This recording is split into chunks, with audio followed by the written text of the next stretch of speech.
हर पंछी की एक अपनी उड़ान की सीमा होती है। मेरी भी उड़ान की सीमा है। कैसे किया जाए असीमित गुणगान, जिसका किया जाना चाहिए असीमित गुणगान। किसका जन्मदिन है आज? श्री अटल बिहारी वाजपेयी जी का। नमस्कार, मैं Vivek Bindra, founder and CEO बड़ा बिजनेस.com। अटल बिहारी वाजपेयी जी आज के दिन 25 दिसंबर 1924 में आपका जन्म हुआ, ग्वालियर के अंदर। पिता कृष्ण बिहारी वाजपेयी। आपने बीए की पढ़ाई करी ग्वालियर विक्टोरिया कॉलेज से। बाद में एमए पॉलिटिकल साइंस के लिए आप डीएवी कॉलेज कानपुर गए। एलएलबी की पढ़ाई की शुरुआत करी। पत्रकारिता के चलते आपने बीच में उसको छोड़ दी। पहले तो आप साम्यवाद पसंद करते थे, हम सब बराबर है, हम सब बराबर है। लेकिन बाद में बाबा साहब आमटे से प्रभावित होकर के 1939 में आप आरएसएस से जुड़े, गांधी जी के साथ में भारत छोड़ो आंदोलन में जुड़े। उस समय 1942-43 के आसपास आप 23 दिन जेल में भी रहे, और जब जेल में रहना पड़ा तो वही घटना आपको राजनीति में खींच लाई। एक अलग ही प्रकार की फिलॉसफी है, पॉलिटिशियन बियॉन्ड पॉलिटिक्स। इनकी फिलॉसफी समझिए, मैं आपकी गलतियों का विरोध करना नहीं छोड़ूंगा। आप गलती करोगे मैं विरोध करूंगा, आप गलती करोगे मैं विरोध करूंगा, लेकिन मैं आपको अपनी गलतियों के विरोध करने के अधिकार को भी छोड़ने नहीं दूंगा। हाँ, देखिए, ये ऐसे व्यक्ति थे जिनके कॉम्पिटिटर्स थे पर एनिमीज नहीं थे। पंडित नेहरू के विचारधारा को लगातार उसका खंडन करते हैं, लेकिन बड़ी बैलेंस्ड अप्रोच रखते हैं। ये पंडित नेहरू को बोलते थे कि आप एक ऐसे व्यक्ति हैं जिसमें चर्चिल भी है और चेम्बरलिन भी है। चर्चिल कौन थे? ये भी प्रधानमंत्री थे ब्रिटेन के, यूके के। कहते थे कि आपका बड़ा पीसफुल नेचर है चर्चिल की तरह। वो कैसे कि जब कश्मीर की बात आती है तो अब चर्चिल बन जाते हैं, और जब हैदराबाद के निजाम जो उस समय अपना अलग देश बनाना चाहते थे तो वहां पे आप चेम्बरलिन भी हो गए, जो बड़े गर्म स्वभाव के थे। चेम्बरलिन क्या थे? तो बोले मैं इतना गर्म हो गए कि जा करके आर्मी भेज के हैदराबाद को वापस भारत में मिला लिया, भारत से। तो नेहरू जी का वो हमेशा बड़ा बैलेंस्ड अप्रोच के साथ, उनकी तारीफ भी करते थे, उनकी नीतियों की। उनको सन ऑफ इंडिया भी बोला, उनके विकास कार्यों की तारीफ भी करी। एक बार जब जिस समय साउथ ब्लॉक में पंडित नेहरू जी की फोटो लगा करती थी, ये विदेश मंत्री बने, तो किसी ने इनको इंप्रेस करने के लिए साउथ ब्लॉक से पंडित नेहरू जी की बड़ी फोटो को हटा दिया। और उन्होंने पूछा अपनी टीम से, वहां ब्यूरोक्रेट से, कहां गई भाई पंडित नेहरू जी की फोटो? और सब चुप थे, और अगले दिन वहां पे नेहरू जी की फोटो वापस लग गई। उस प्रकार के आदमी नहीं जैसे बाकी सब हुआ करते थे। जब ये विपक्ष में भी थे ना, तो भी पक्ष के साथ में देखते थे कि ये भारत के लिए बात हो रही है। जानते हैं 1971 के समय में इंदिरा गांधी आई थी और क्या बोली? गरीबी हटाओ, गरीबी हटाओ, गरीबी हटाओ। लेकिन वो ईस्ट पाकिस्तान वेस्ट पाकिस्तान के झगड़े में फंस गई, और उस समय बांग्लादेश, जो आज बांग्लादेश है, इन्फिल्ट्रेशन करके वहां से लाखों लोग अंदर आ रहे थे, क्योंकि वहां आपस के झगड़े इतने ज्यादा थे। और उस समय जब इंदिरा गांधी वहां प्रयास करने लगी तो भारत पे चार तरफ से अटैक हुआ। नौसेना के द्वारा आईएनएस विक्रांत, वो पिक्चर भी आपने देखी होगी, पीएनएस गाजी के ऊपर पिक्चर थी। आईएनएस विक्रांत और पीएनएस गाजी का चेन्नई के पोर्ट को वो कब्जा करना चाहते थे। वहां उनको पीएनएस गाजी को महासागर में डुबो दिया हमारी टीम ने। वो जैसलमेर में लोंगे वाला, वो सन्नी देओल की पिक्चर आई थी, उसके ऊपर वहां से भी अटैक हुआ। भारतीय 120 जवान थे केवल, पाकिस्तान के 3000 जवान पूरे टैंक लेकर के खड़े थे। वहां भी उखाड़ा। तीसरी लड़ाई उनकी जब कश्मीर में थी, और चौथी ढाका शहर के अंदर, जहां जनरल मियाजी को उन्होंने उखाड़ा। 93,000 सैनिकों को, पूरा सबको वहीं सरेंडर करा दिया। इंदिरा गांधी क्यों कर पाई ऐसा? क्यों कर पाई? इसीलिए कर पाई क्योंकि वाजपेयी बोले कि यह देश की बात है, आप चिंता मत करिए। वहां विपक्ष उस समय इंदिरा गांधी को तंग करना चाहता था। वो ये कहते थे कि गरीबी हटाओ के चक्कर में आप कहां विदेश के झगड़ों में लग गए, बांग्लादेश के झगड़े में लग गए। लेकिन वाजपेयी ने कहा, जब बात देश की आ रही तो सब चुप रहेंगे, पूरा का पूरा विपक्ष हमारे साथ एकजुट होकर आपको सपोर्ट करेगा। ऐसा नहीं आजकल के समय में जहां पे पूछा जाए बस सर्जिकल स्ट्राइक का प्रूफ दिखाओ, हमारे को प्रूफ दिखाओ। कोई प्रूफ नहीं मांगा वहां पे। प्रतिपक्ष होने के बावजूद आपके निर्णय के साथ विपक्ष खड़ा रहेगा, यह वाजपेयी जी ने कहा। हास्य में, रुदन में, तूफानों में, अमर असंख्यक बलिदानों में, उद्यानों में, वीरानों में, अपमानों में, सम्मानों में, उन्नत मस्तक, उबरा सीना, पीड़ाओं में पलना होगा, कदम मिलाकर चलना होगा, कदम मिलाकर चलना होगा। ऐसा डाइवर्सिटी इंक्लूजन था। इसके अलावा पहले नॉन कांग्रेस प्राइम मिनिस्टर थे जिन्होंने 5 साल अपने पूरे किए। उससे पहले सरकारें आई और चली गई हैं, लेकिन ये एक ऐसे व्यक्ति थे सबको साथ लेके चलते थे। डाइवर्सिटी इंक्लूजन, इतना सबको साथ लेने की क्षमता थी कि लोगों की आइडियोलॉजी अलग, ऑब्जेक्टिव अलग, एस्पिरेशन अलग, ये उनको जोड़ लेते थे। लीडर ऑफ लीडिंग लीडर्स को भी जोड़ लेते थे। एनडीए गवर्नमेंट का जब उन्होंने बनाया, जब लोग उनको समर्थन दे रहे थे, तो उसमें हर प्रकार के लोग थे। 24 पार्टियों को साथ में लिया। मेरी बात समझना, 24 आइडियोलॉजीज हैं, ये 24 फिलॉसफीज हैं। हर लीडर को, 24 प्रकार के लीडर को, जो अलग अलग प्रकार से सोचता है, वो घोड़े से सब अलग दिशा में जा रहे हो, रथ को उल्टा के छोड़ेंगे, पर उन घोड़ों को भी साथ में कैसे लेके चलना है। ये जेडीयू और एलजेपी आपस में खूब लड़ते थे, लेकिन वाजपेयी जी के साथ एक साथ चुप होकर के उनके साथ हिस्सेदारी करते थे एनडीए को आगे बढ़ाने में। ये क्या कहते थे कि भाई पर्पस पोजीशन से ज्यादा बड़ा, कभी पोजीशन के चक्कर में नहीं रहे। एक ऐसी कहानी सुनाऊंगा, आपकी बुद्धि चकरा जाएगी। 1994 में जब कश्मीर मुद्दे में जेनेवा मानवाधिकार सम्मेलन में पाकिस्तान ने भारत की संप्रभुता को ललकारा था, बेनजीर भुट्टो ने जाके यूएन में शिकायत कर दी। वहां पे धारा 370 और कई प्रकार की बातें, और कश्मीरियों को हम तंग कर रहे हैं, ऐसा करके बेनजीर भुट्टो पहुंच गई यूएन में। अब नरसिम्हा राव सरकार थी उस समय 1994 में। अब नरसिम्हा राव जो थे ना, वो बहुत बुद्धिमान थे, लेकिन बोल नहीं पाते थे अच्छे से। अब उनको लगा यार जाके वहां कौन समझाए, वो जेनेवा कन्वेंशन में कौन जाके बोले और कौन उनके छक्के छुड़ाए। नरसिम्हा राव अपनी सरकार में पूरा ढूंढते रहे किसको भेजें किसको भेजें। अब समझिए, शत्रु ऐसा कि अपने मित्र से ज्यादा विश्वास शत्रु पर कर सके, ऐसे थे अटल बिहारी वाजपेयी। विपक्ष के नेता अटल बिहारी वाजपेयी की को डेलीगेशन का नेतृत्व करने का आग्रह किया गया, बोला आप चले जाओ भैया हमारी तरफ से। अटल जी अपने भाषणों से किसी का भी मन मोह लेते थे, वहां गए और बेनजीर भुट्टो की बुद्धि चकरा गई। ये कहां से आ गया, क्या बोली, ये कहां से आ गया भैया। और अटल बिहारी वाजपेयी ने वहां जाकर के भारत का नाम उठाया। और पाकिस्तानी प्राइम मिनिस्टर बेनजीर भुट्टो क्या कहती हैं कि भारत का लोकतंत्र विचित्र लोकतंत्र है, जहां प्रतिपक्ष का नेता सरकार का पक्ष रखने के लिए आया है। एक हमारा प्रतिपक्ष है। बेनजीर भुट्टो क्या बोली सुनिए, कहती है कि एक हमारा प्रतिपक्ष, प्रतिपक्ष मतलब विपक्ष, जो देश में रहकर ही ऐसा काम करता है कि अंतर्राष्ट्रीय समस्याएं उत्पन्न होने लग जाती हैं। इतना विश्वास किया जाता है कि प्राइम मिनिस्टर का काम करने के लिए ऑपोजिशन के लीडर जा रहे हैं। दुश्मन बनो तो ऐसा बनो कि आपका दुश्मन भी आप पे अपने दोस्त से ज्यादा भरोसा करे। पीवी नरसिम्हा राव जी से उनकी जो दोस्ती थी ना, वो सदन के अंदर तो खूब उनका विरोध करते थे उनकी नीतियों का, बाहर निकलने के बाद उनके साथ फिर उनकी दोस्ती होती थी। इतना सम्मान कर पाते थे लीडरशिप में, वो पॉलिटिक्स को कभी गंदा नहीं होने दिया। क्या कहते थे कि सत्ता का खेल तो चलेगा, सरकारें आएंगी जाएंगी, पार्टी बनेगी बिगड़ेगी, लेकिन ये देश रहना चाहिए, इस देश का लोकतंत्र अमर रहना चाहिए। खेल तो चलेगा, सरकारें आएंगी जाएंगी, पार्टियां बनेगी बिगड़ेंगी, मगर ये देश रहना चाहिए, इस देश का लोकतंत्र अमर रहना चाहिए। आप जानते हैं कि जब उन्होंने अपनी 51 मेरी 51 कविताएं उन्होंने किताब लिखी, तो उसका विमोचन भी उस समय के प्रधानमंत्री नरसिम्हा राव से कराया। ऐसा रिलेशनशिप बिल्ड कर पाते थे। 74 साल के इतिहास में पहली बार ऐसा हुआ कि पक्ष विपक्ष के लीडर आपस में अच्छे दोस्त थे। ऐसे थे कौन, प्रधानमंत्री हमारे श्री अटल बिहारी वाजपेयी जी। एक दफा की बात है, जिस समय doctor Manmohan Singh finance minister थे, और अटल बिहारी वाजपेयी जी ने उनकी सदन के अंदर जो वो निंदा करी, उनकी वो हालत करी, उन पे वो प्रश्न किए कि मनमोहन सिंह जी दुखी हो गए बहुत। उनको बात लग गई दिल पे। उन्होंने कहा जी मैं रिजाइन कर रहा हूं। समझिए क्या कहा, मैं रिजाइन कर रहा हूं। नरसिम्हा राव जी के पास चले गए। नरसिम्हा राव उनको समझाते रहे, अरे रुक जा भैया रुक जा, अरे रिजाइन करने की जरूरत नहीं है। लेकिन मनमोहन सिंह जी अड़ गए, अब तो मैं रिजाइन, मेरी बेइज्जती हो गई जी, मेरी बेइज्जती हो गई। और हुआ क्या, बाद में नरसिम्हा राव जी ने कहा कि यार हमारी पार्टी में तो कोई समझा नहीं पा रहा है, वाजपेयी जी आप ही समझाओ भाई रिजाइन ना करें। वाजपेयी जी उनको बोले पर्सनल मत लो, ये हमारा प्रोफेशनल है, ये तो हम केवल आपकी नीतियों के अगेंस्ट है, आपके अगेंस्ट थोड़ी है। और मनमोहन सिंह जी उनकी बात मान गए। अगर लीडर हो तो ऐसा लीडर हो कि आपका शत्रु भी अपने मित्र से ज्यादा विश्वास आप पे करे।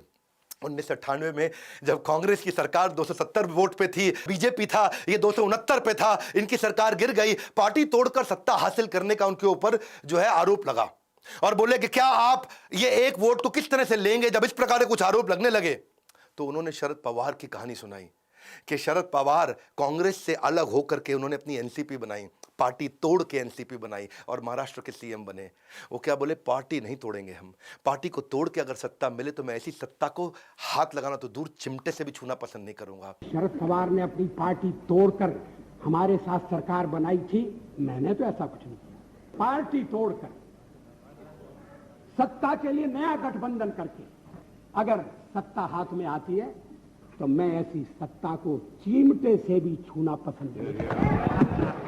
उस समय खैर कांग्रेस के लोग उन पे बहुत हंसे थे, और उन्होंने क्या कहा कि आज तुम मुझ पे हंस रहे हो ना, एक ऐसा समय आएगा जब पूरा देश तुम पे हंसेगा। वैसे उनकी कही बात 2014 और 2019 में सत्य हो ही गई। 18 राज्यों के अंदर बीजेपी की सरकार आई और कांग्रेस केवल 52 सीटों पर सिमट के रह गई। 17 राज्यों में तो कांग्रेस अपना खाता भी नहीं खोल पाई। बहरहाल ये बात आज की ना कांग्रेस की है ना बीजेपी की है, ये बात उस लीडर की है जो आजाद शत्रु है। धीरा धीर जना प्रिया प्रिया करो, क्या अर्थ हुआ? एक ऐसे लीडर था जिसे धीर अधीर दोनों पसंद करते थे। धीर वो जो स्टेबल माइंडसेट का है, अधीर वो जो बड़ा गुस्से वाला है, धीर वो जो मित्र हो, अधीर वो जो शत्रु हो। इनको सभी लोग बड़ा पसंद किया करते थे। ये एकमात्र ऐसे लीडर थे। 1977 का 76 का मैं एक किस्सा बताऊंगा आपको। श्रील प्रभुपाद जिन्होंने इस्कॉन की स्थापना करी थी, दुनिया भर में गीता सिखा रहे थे, उन्होंने अपने आज के जो चेयरमैन है इस्कॉन के, श्रील गोपाल कृष्ण गोस्वामी महाराज, उनको भेजा वाजपेयी जी से मिलने। उस समय वाजपेयी जी फॉरेन मिनिस्टर थे, ये इमरजेंसी के बाद की बात थी, और विदेश मंत्री थे। और उनको जाके रिक्वेस्ट किया कि हमारे 500 शिष्य ऐसे हैं जो दुनिया भर में हैं, उनको हम इंडिया लाना चाहते हैं और यहाँ पे आकर के भगवत गीता सिखाएं और उनको रहने के लिए परमानेंट वीज़ा दे दें। वाजपेयी जी ने उनको इतना सम्मान दिया, और जब भगवत गीता की बात आई तो वाजपेयी जी के इस सम्मान को देखा और उन्होंने आकर जब श्रील प्रभुपाद को बताया, श्रील प्रभुपाद ने वहीं पर उसी समय पर भविष्यवाणी कर दी थी कि ये व्यक्ति आगे चल के प्रधानमंत्री बनेगा। वैसे ये भविष्यवाणी तो पंडित नेहरू ने भी एक बार करी थी कि ये व्यक्ति ज़रूर प्रधानमंत्री बनेगा। जब उनकी स्पीच सुन करके वो बिल्कुल अवाक रह गए थे, हक्के बक्के रह गए थे। वाजपेयी जी की लीडरशिप बाय एग्जाम्पल थी। उन्होंने हमेशा जब वो सरकार में आए, देखिए एक बार तो 1980 में उन्होंने बीजेपी बनाई, 1984 में केवल 2 सीटें मिली। उस समय इंदिरा गांधी जी का देहांत हुआ था तो सबका सेंटिमेंट कांग्रेस की तरफ चला गया था। तब इनको केवल 2 सीटें मिली। 2 सीटों से ही आगे बढ़े धीरे धीरे। आगे चल के ऐसा समय 13 दिन की सरकार बनाई, फिर 13 महीने की सरकार बनाई, और फिर 1999 से 2004 तक पहली सरकार नॉन कांग्रेस की जिसने अपना टर्म पूरा किया। बहरहाल जब ये पहली बार सत्ता में आए, आते ही इन्होंने पाकिस्तान को मैसेज दिया कि भैया तुम किसी को भी चुन सकते हो, अपना पड़ोसी नहीं चुन सकते। तुम्हारे पड़ोसी हम हैं, हमारे पड़ोसी तुम हो।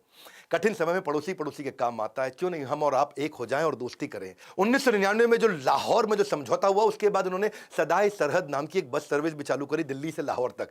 और क्या कहा कि जब तक दिल से दिल की दूरी रहेगी तभी तक रिश्तों में मजबूरी रहेगी। तो रिश्ते खराब नहीं करते, दिल को दिल के नजदीक लेके आते हैं। नवाज शरीफ से जाके मिले, अपने साथ क्रिकेटर कपिल देव को लेके गए, लोगों को क्रिकेट पसंद था। जावेद अख्तर लोगों को बड़े पसंद थे, वहां पे उर्दू के अंदर बड़ी प्यारी बातें वो करते थे। मल्लिका साराभाई को लेके गए, देवानंद एक्टर, उनकी मूवीज बड़ी चलती थी। लालू प्रसाद यादव की जो मीठी मीठी सी जैसी कॉमेडी भरी बातें हुआ करती थी। और इसके अलावा प्रकाश सिंह बादल जो किसानों के नेता हुआ करते थे। लेकिन पाकिस्तान तो पाकिस्तान है, जो एक बार गलती करे नादान, जो 2 बार गलती करे अनजान, लेकिन जो बार बार गलती करे वो शैतान, जो जिंदगी भर गलती करे वो पाकिस्तान। पाकिस्तान ने जाके पीठ पे खंजर भोंक दिया और कारगिल की सारी पहाड़ियों पे कब्जा कर लिया। इधर से ये बस चलाते रहे और वहां से वो कारगिल को कब्जा करते रहे, दूसरे प्रधानमंत्रियों की तरह।